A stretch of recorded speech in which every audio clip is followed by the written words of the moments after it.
Don't throw away old roses. A florist friend shared her secret with me. Start by picking off every dried rose petal into a bowl. Any color or type will work for this trick. Roses have long been valued for their intense scent, but there's more to them than that.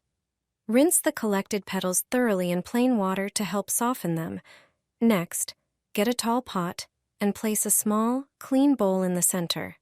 Arrange the prepared petals around it, making sure none fall into the inner bowl. Pour in filtered water until the petals are submerged.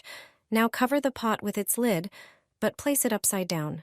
Put a few ice cubes on top of the inverted lid. This step is crucial. Heat everything for about 10 minutes. The difference in temperature creates gentle steam that condenses and drips into the bowl. Remove the lid carefully and lift out the bowl. Pour the liquid from the bowl into a small, clean bottle, ideally with a dropper or spray top. Your rose oil is ready. It's a pure concentrate of all the best in rose petals. Perfect for applying directly to skin or adding to masks and shampoos. The scent is light and fresh. Use it regularly to restore softness and freshness to your skin. Rose oil works gently but effectively.